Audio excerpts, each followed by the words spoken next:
My name's Austin, welcome to my channel, and in this video I want to talk about life. But more importantly, I want to talk about balance, because if I could sum up the current state of the world in one famous quote, it would be, if you ain't first, you're last. And the reason I say that is because we live in a world of extremes where you're either living in a mansion in Bel Air or a cabin in the woods, where you're either working 60 hours a week or you're unemployed, whether you're super materialistic or you own nothing. But ladies and gentlemen, there are more than just two ways to live in this world, because as Ricky Bobby's dad told him at the end of the movie, there's second place, there's third place, there's fourth place, hell, there's even a fifth place. Now, I don't choose to live an extreme life because I think that having a healthy life is a life of balance, because just like you, I'm sure, I find myself in the middle of everything where I'm not materialistic, but I want to own things. I don't want to live a life of luxury, but I don't want to be homeless. And I don't agree with everything about society, but I choose to live in it.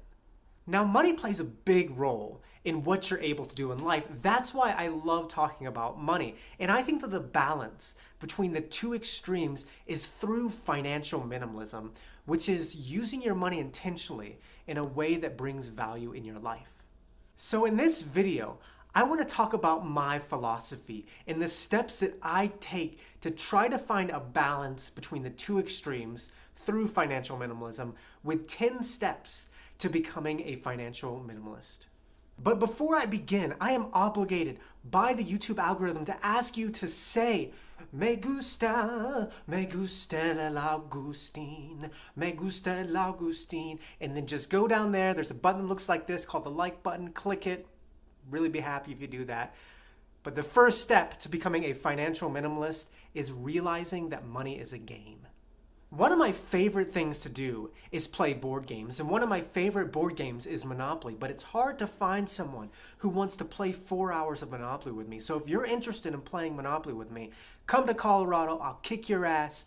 But the reason I enjoy playing it is because of the strategy involved in it. And when you play a game like Monopoly, you go into it knowing that you're playing a game and you play it accordingly.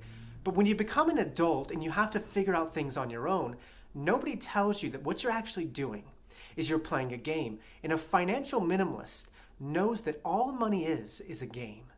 The first step to becoming a financial minimalist is realizing that all money is a game, and start playing it with more intention. And what I mean by that is you learn the basics of money. You spend your money intentionally and you plan for your future. Then you move on to the second step, which is play the game in your favor. Unless you want to live in a cabin in the woods in Alaska and live off the land, you're going to have to play the game. But that does not mean that you need to work a 9-to-5 job until you're 65. You just need to learn how to play the game in your favor. And a financial minimalist doesn't deny the game, but plays the game in their favor. Now, the game isn't evil. It's great that we have grocery stores, electricity, and Netflix. The game is only evil when you don't play it in your favor, when you just spend your money blindly and don't plan for the future. My strategies to play the game in my favor is that I live below my means, I invest in index funds, and I don't waste money. Ladies and gentlemen, money is very simple. It don't take a NASA scientist to understand these concepts. They're very simple concepts, but you just have to learn how to play the game in your favor.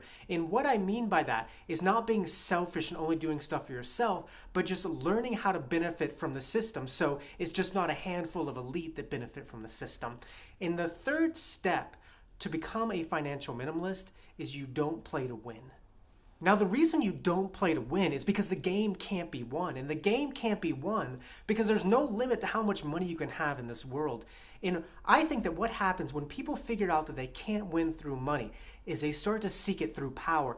And that's when people start to lose their shit. So a financial minimalist doesn't play to win, but to live life on their terms. Now, money can only get you so far in life. You have to decide at some point when you can use your money to live your life on your terms. And so my strategies to live my life on my terms is, one, understand that the goal is not money. The goal is freedom and control over my life, and define enough in my life, which is not a number, it's a feeling. Once you realize that all money is a game and you start to play it with more intention, then you move on to the fourth step in that you help yourself first. Now, whenever you're on an airplane and they do their little crash presentation, they say, put on your own mask first before you assist others. And that is just an amazing reference for life, because if you don't put on your own mask first, you're unable to help other people. And a financial minimalist puts on their mask first so they can help others more. I think one of the best ways to contribute to society is by taking care of yourself mentally, emotionally, and physically, because if everyone did that, then we would have a lot less problems that would need to be solved in society. I'm not saying that it would solve every single problem, but it would solve a lot of problems. So how do I put on my mask? Well, I create an emergency fund to protect me from life surprises. I have low living expenses, and I invest in index funds. Now, the world has many problems, and many problems are because we aren't taking care of ourselves. And don't interpret this as being selfish, because when you take care of yourself, you're more able to help other people because you have your own mask on and you have less worries. And the fifth step to becoming a financial minimalist is look out after yourself.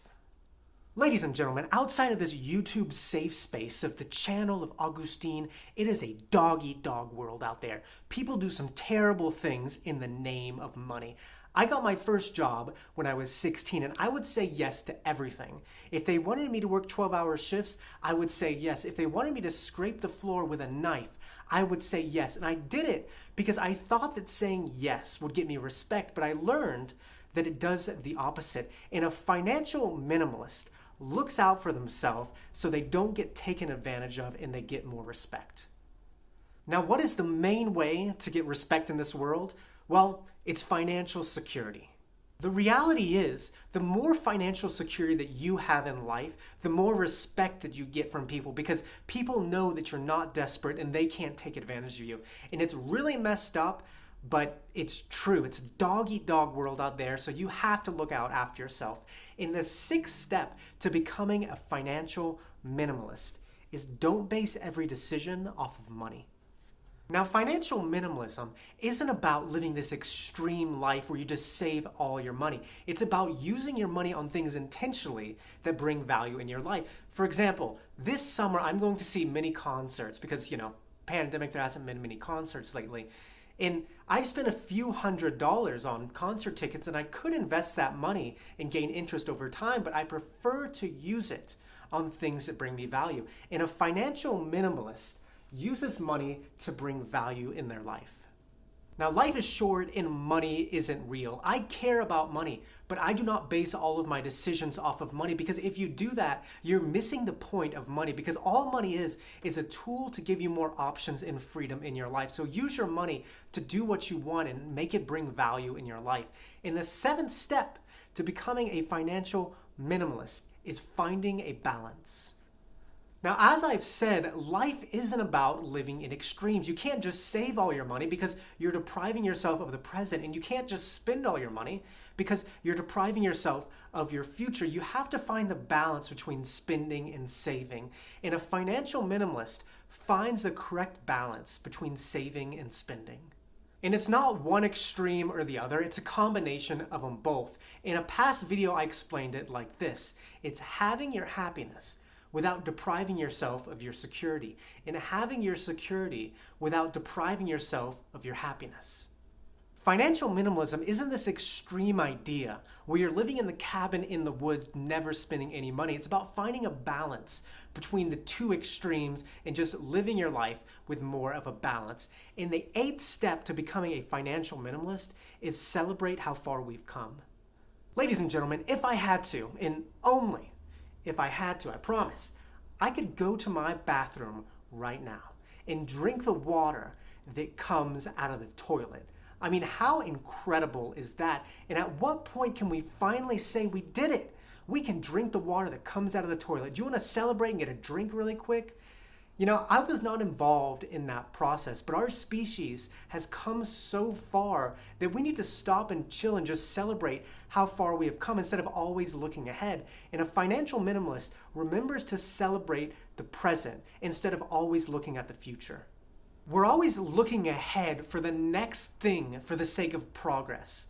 But we really just need to chill a little bit more and take a second to appreciate how far and how advanced our species has become. Because I can drink the water out of my toilet. I've never done it, but I can if I want to. And we're all gonna die. So we need to enjoy this time we have instead of just stressing and always looking to the future. It's important to look to the future, but we need to also chill a little bit more. In the 9th step to becoming a financial minimalist is being content. A key component to minimalism is finding contentment in your life, and you're not going to find it directly through money. You're going to find it for what you do with the money and how you live your life. If you're always wanting things, or if you're always trying to upgrade, that's not being content. A financial minimalist searches for contentment in their life. One of the main reasons that I like financial minimalism is that it's not really even about money. It's just about living with intention and trying to find more contentment in your life. You know, there are a lot of problems in this world that I cannot solve, and I think it's important to search for contentment, focus on your small space in this world, and not always be wanting more money and more stuff.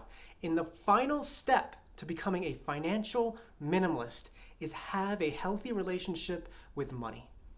What I'm trying to express in this video is that financial minimalism isn't this extreme idea where you never spend money, deprive yourself of things, and live in this cabin in the woods. All it is just having a healthy relationship with money and not living on this extreme or this extreme. And because there are much more than just two ways to live in this world. And a financial minimalist doesn't live in extremes and just has a healthy relationship with money.